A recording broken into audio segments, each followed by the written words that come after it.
Okay, good evening, good afternoon to all of you.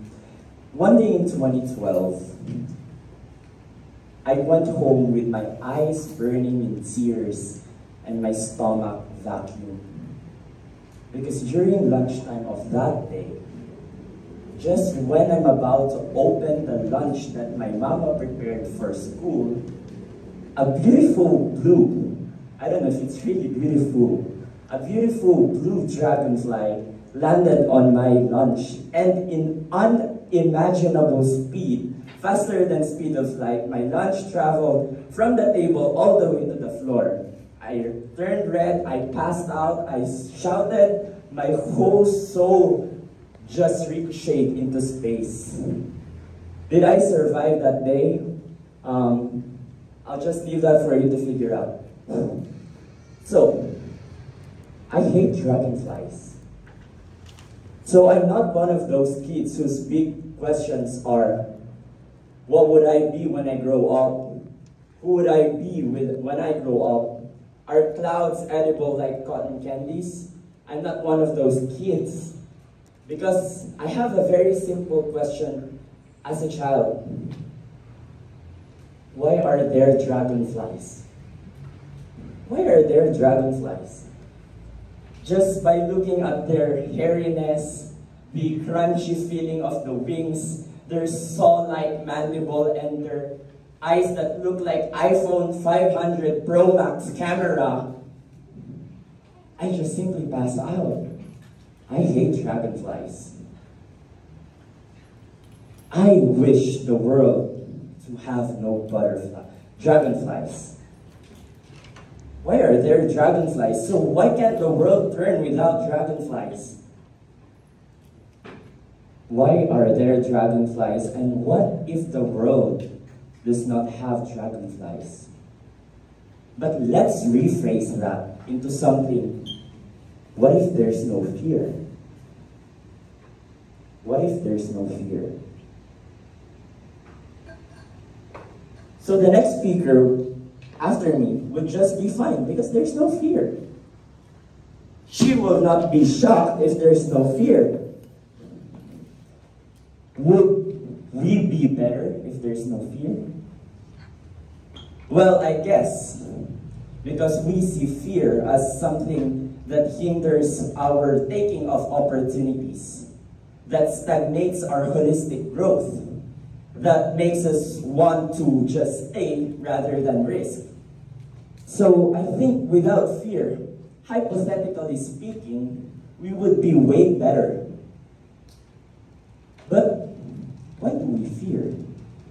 Scientifically speaking, when there's a stimulus, for example, a snake, our brain digs into our memories.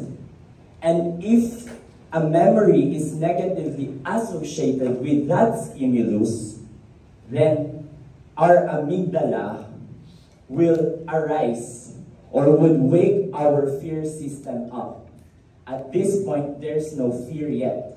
There's just stimulus and then an awakened fear system.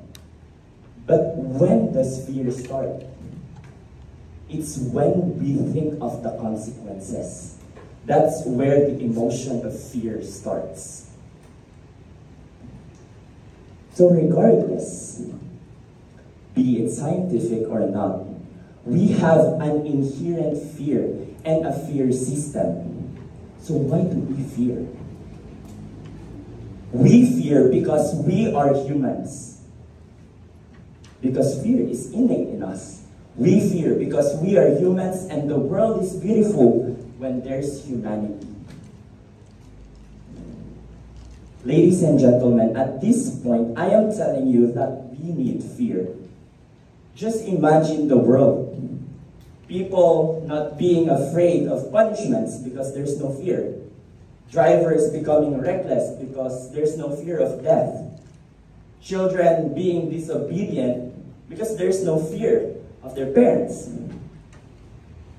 So the perception that we are way better when there's no fear is just an illusion.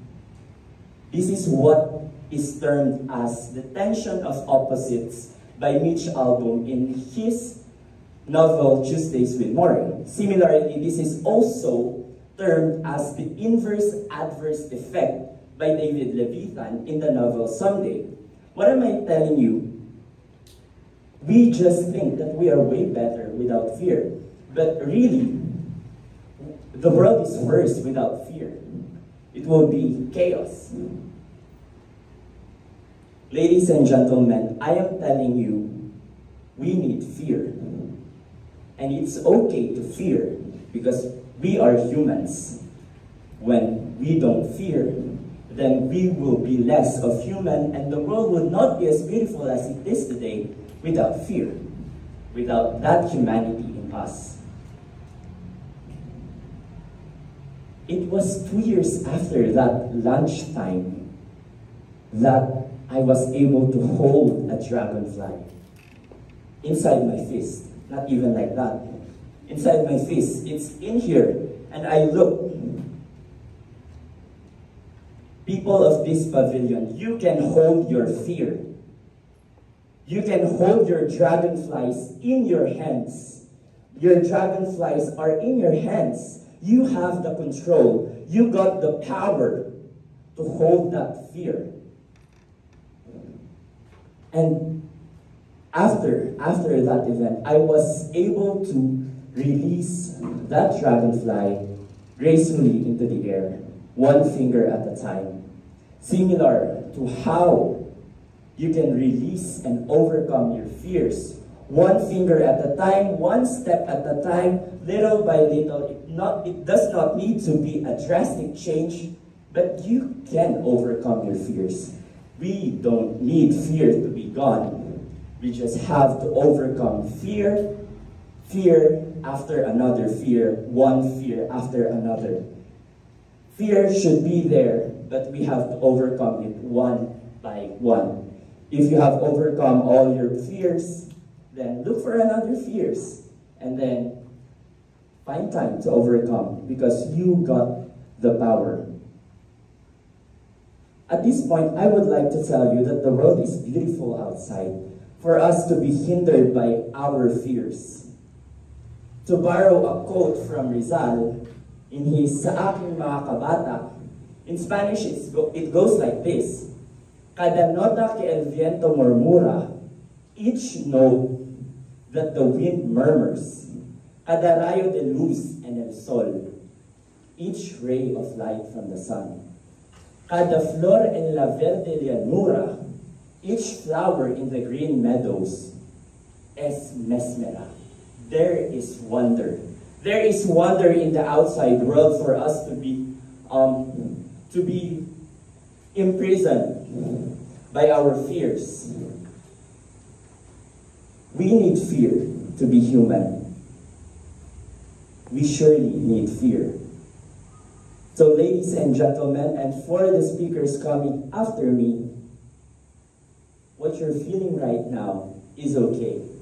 It's okay. If you're next to me, it's okay. We fear because we are humans, right?